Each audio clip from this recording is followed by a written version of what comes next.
प्रभु तेरी वाणी जीवन की रोटी, नैनों की ज्योति अंधेरा मिटाती।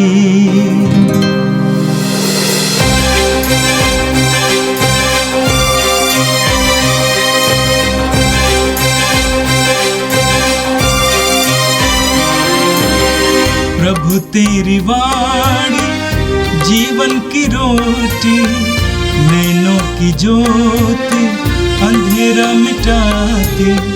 प्रभु तेरी वाणी जीवन की रोटी, नैनों की ज्योति अंधेरा मिटाती। वाणी वाणी वाणी वाणी वाणी पवित्र है, शाश्वत है, जीवन का मन्ना है। 14 फरवरी मंगलवार। पहला पाठ उत्पत्ति ग्रंथ अध्याय 6 पद संख्या 5 से 8, अध्याय 7 पद संख्या 1 से 5 और 10। जब प्रभु ने देखा कि पृथ्वी पर मनुष्यों की दुष्टता बहुत बढ़ गई है और उनके मन में निरंतर बुरे विचार और बुरी प्रवृत्तियाँ उत्पन्न होती हैं, तो प्रभु को इस बात का खेद हुआ कि उसने पृथ्वी पर मनुष्य को बनाया था। इसलिए वह बहुत दुखी था।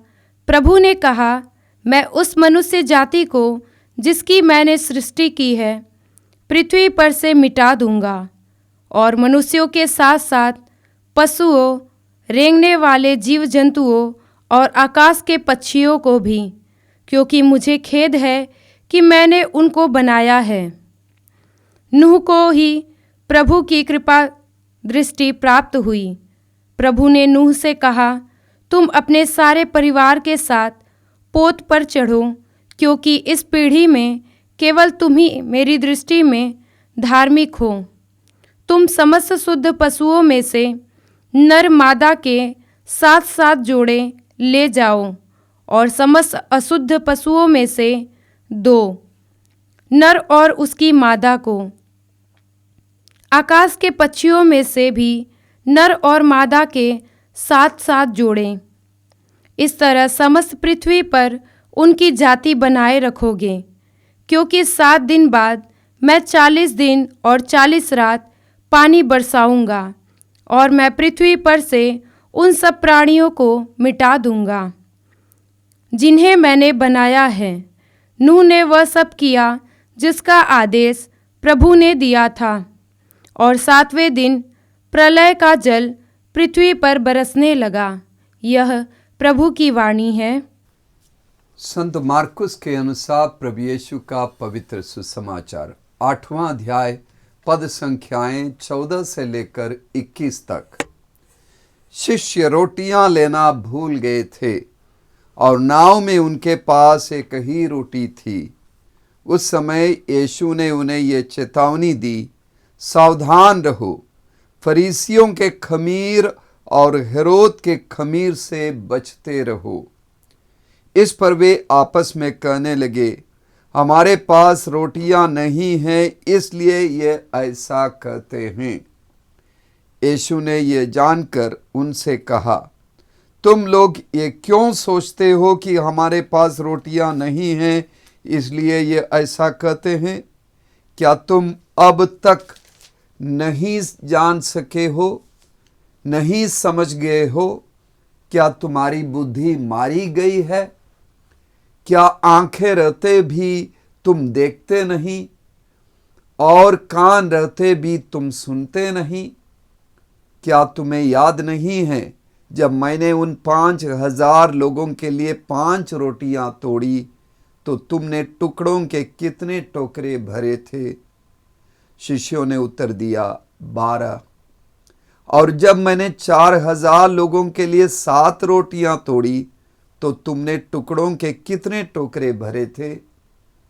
उन्होंने उत्तर दिया, 7। इस पर यीशु ने उनसे कहा, क्या तुम लोग अब भी नहीं समझ सके? यह प्रभु का पवित्र सुसमाचार है। क्रीस्त प्रभु की जय। यीशु में मेरे प्रिय भाइयों बहनों, आज का पहला पाठ जो उत्पत्ति ग्रंथ के 6वें अध्याय से लिया गया है, हम देखते हैं कि आदि मानव समुदाय ने पाप में प्रवेश किया। भ्रष्टाचार उस समुदाय में बढ़ गया और स्वार्थ, लोभ, लालच आदि के चलते दुष्ट विचार और दुष्ट व्यवहार सर्वत्र व्याप्त था। और उसमें लिखा है, बुरे विचार और बुरी प्रवृत्तियां बढ़ गई है। और ईश्वर ने इस बात को देखा।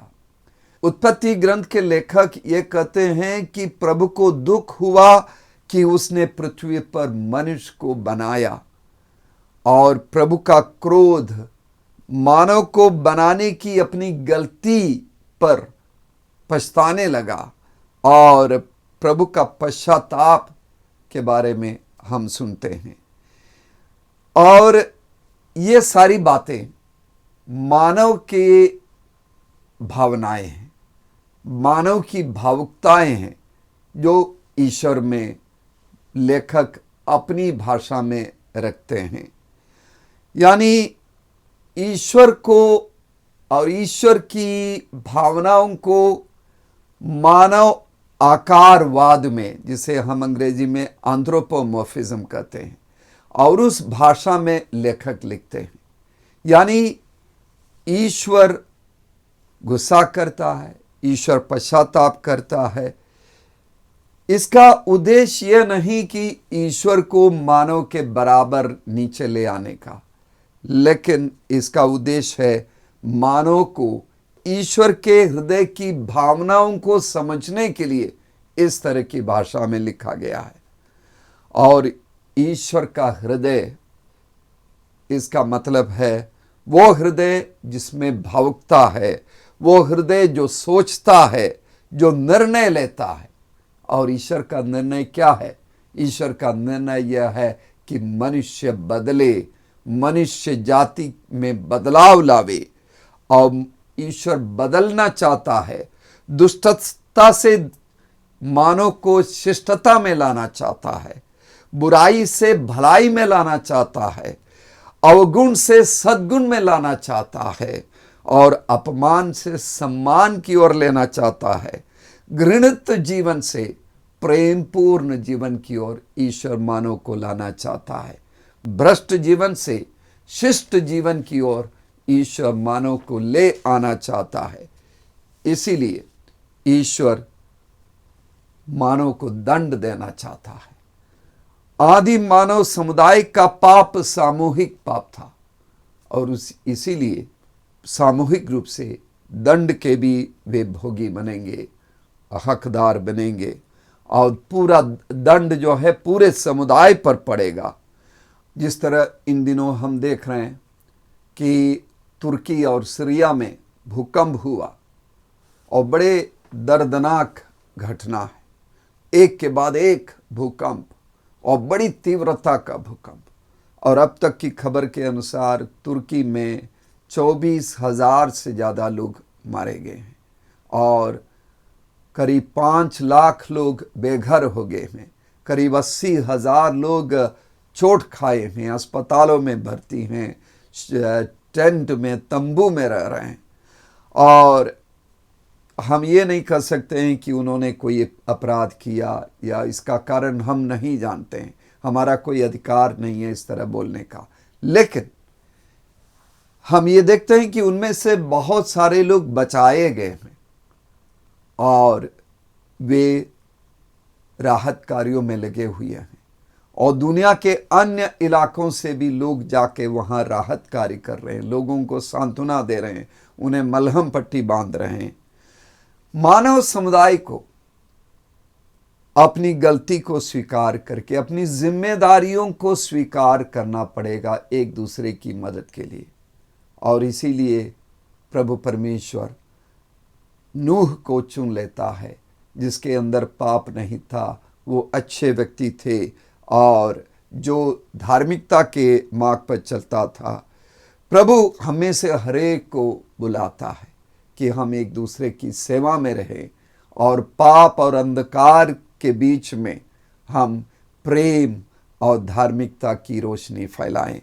आज के सुसमाचार में हम सुनते हैं, मरकुस के सुसमाचार के 7वें और 8वें अध्याय पर यीशु के द्वारा तीरू, सीदोन, देकापुलिस, इन सारे इलाकों की यात्रा, और उस दौरान एक के बाद एक चमत्कार वहां होते हैं।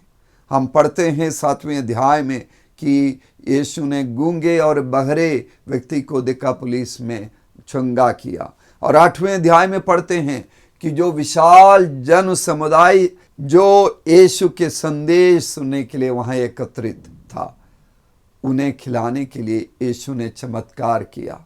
7 रोटियां और कुछ छोटी मछलियों से 4000 से ज्यादा लोगों को यीशु ने भोजन खिलाया।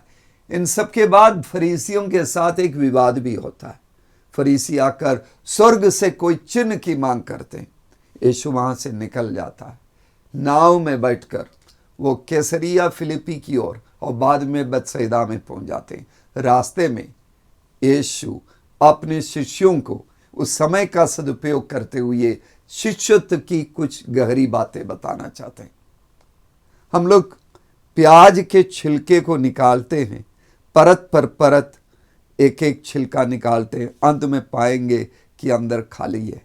उसी तरह यीशु अपने शिष्यों को उनकी सोच पर उन्हें उपदेश दे रहे हैं, और ये कह रहे हैं कि तुम शास्त्रियों और फरीसियों के खमीर से बचते रहो और हेरोद के खमीर से बचते रहो। उसका मतलब, खमीर का मतलब है वो चीज, वो तथ्य जो आटे को प्रभावित करता है। वो एक चिन्ह है, वो एक प्रतीक है, वो दुष्टता का प्रतीक है जो अच्छाई को प्रभावित करके, विचलित करके उसका दुष्प्रभाव होता है, उसे खराब कर देता है।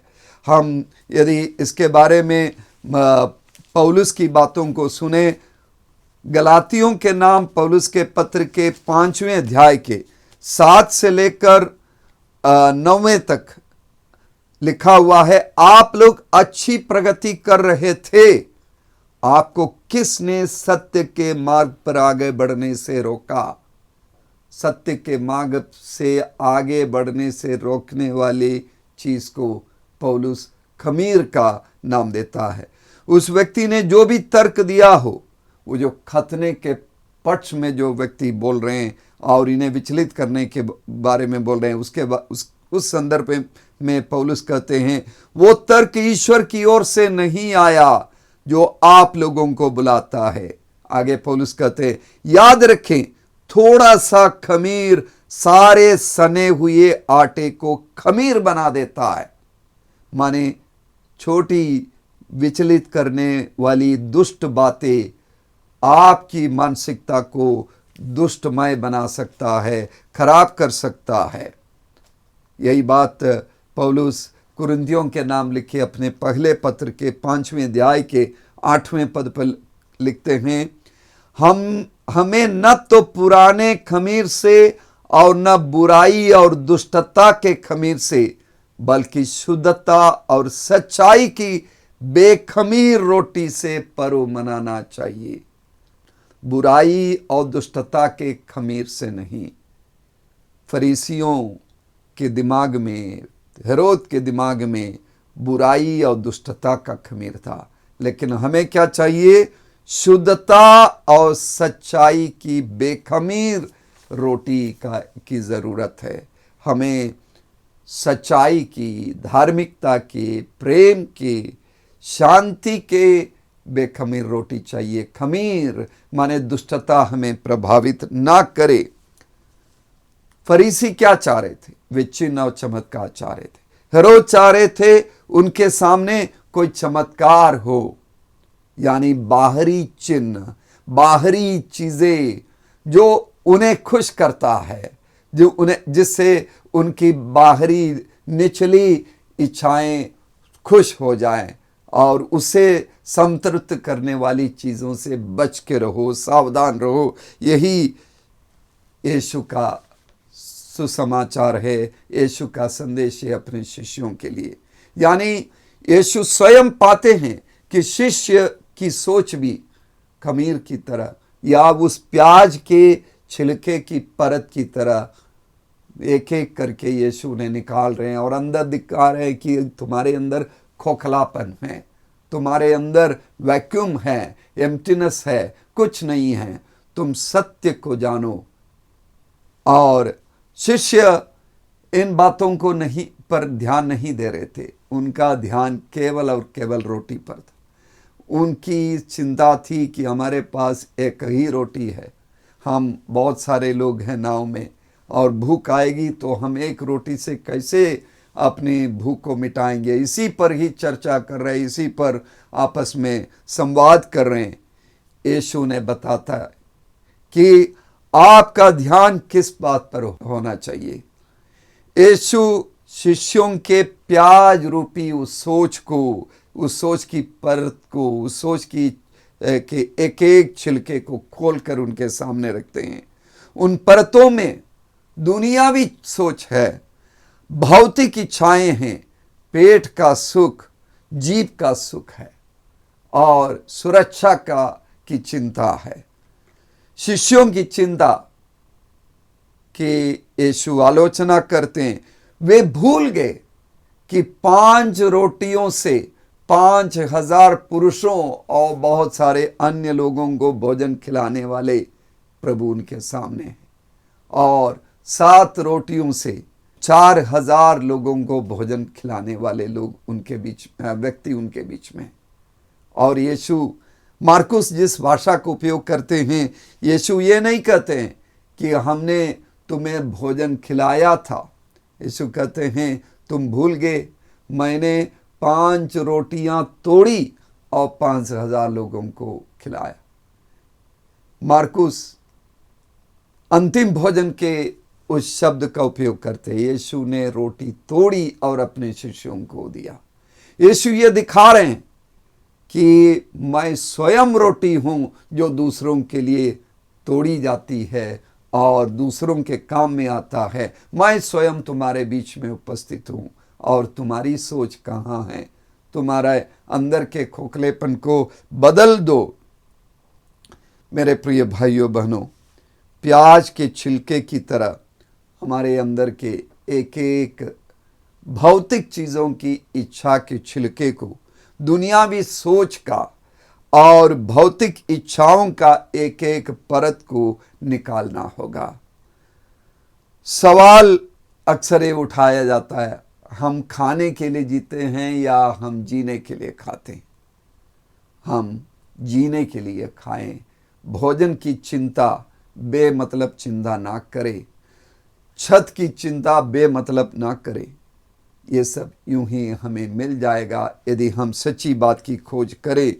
तो मकान की चिंता ना करें, बैंक बैलेंस बढ़ाने की चिंता ना करें, पेट की चिंता ना करें। कुछ ऐसे लोग हैं जो बराबर सोचते हैं अपने जीव की सुविधा के लिए, जीव के सुख के लिए, कि आज इस रेस्तरां में खाना खाएं, कल दूसरे रेस्तरां में खाना खाएं, आज इस ब्रांड का कपड़ा पहने, कल दूसरे ब्रांड का कपड़ा पहने। बहुत महंगे महंगे कपड़ों की चिंता में लगे रहते हैं। हमारे अंदर जब तक खोखलापन है, हम इन सारी चीज़ों की खोज करेंगे। हम इस खोखलापन को प्रभु के प्रेम से, प्रभु की आत्मा से भर दे, प्रभु की शांति से, प्रभु के दुख भोग के द्वारा हमें दी गई मुक्ति से हम अपने खोखलापन को भर दे। यीशु वो व्यक्ति है जो हमारे दिल में अपना प्यार भरने वाला व्यक्ति है, वो हमारा मुक्तिदाता है। मत्ती के सुसमाचार के 6वें अध्याय के 33वें पद पर हम पढ़ते हैं, यीशु कहते हैं, तुम सबसे पहले ईश्वर के राज और उसकी धार्मिकता की खोज करो तो ये सारी चीज़ें तुम्हें यूं ही मिल जाएगा। हम यीशु के प्रेम में गोता लगाएं, यीशु की धार्मिकता में हम गोता लगाएं, स्वयं प्रेमी बने, प्रेम को साझा करें, हमें ये सारी चीज़ें यूं ही मिल जाएंगे। आइए हम प्रार्थना करें। सर्वशक्तिमान प्रेमी पिता ईश्वर, हम तुझे धन्यवाद देते हैं, तेरी स्तुति करते हैं। हमारे जीवन में तू हमें बुलावा देता है नूह की तरह बनने के लिए, ताकि हम एक दूसरे की सेवा में लगे रहें, एक दूसरे को मुक्ति की ओर ले जाएं। तो हमसे चाहता है कि हम यीशु की तरह बने। तो हमसे चाहता है कि हम संतों की तरह बने और प्रेम के मार्ग पर चले और यीशु के प्रेम को अपनाकर मुक्ति को प्राप्त करें। हम उन सारे लोगों के लिए प्रार्थना करते हैं प्रभु, जो दुख में, तुर्की और सीरिया के उन सारे चोटिल लोगों के लिए प्रार्थना करते हैं, जो अस्पतालों में भर्ती हैं, शिविरों में ठहरे हुए हैं। प्रभु, उन सब के चोटों पर तू अपने प्रेम पूर्ण मलहम बांध ले और उन्हें सुख प्रदान कर, उन्हें चंगाई प्रदान कर। जो अपने प्रिय खोए हुए लोगों के लिए चिंता में डूबे हुए हैं, उदास हैं, निराश हैं, तो उनके आँखों से आंसू पोंछ ले और उन्हें ढारस बंधा दे। जो बेघर हुए हैं प्रभु, उन्हें तू उनके लिए तू अपने असीम भंडार से उचित प्रबंध कर और दुनिया के लोगों के अंदर उन सारे दुखित और पीड़ित लोगों के प्रति सांत्वना के कार्य करने की प्रेरणा दे और हम सबको प्रेम, परोपकार, सेवा के मार्ग पर चलने की कृपा दे। यह प्रार्थना करते हैं क्रिस्त हमारे प्रभु के द्वारा, आमीन। प्रभु तेरी वाणी जीवन की रोटी, नैनों की ज्योति अंधेरा मिटाती। वाणी वाणी वाणी वाणी वाणी पवित्र है, शाश्वत है, जीवन का मन्ना है।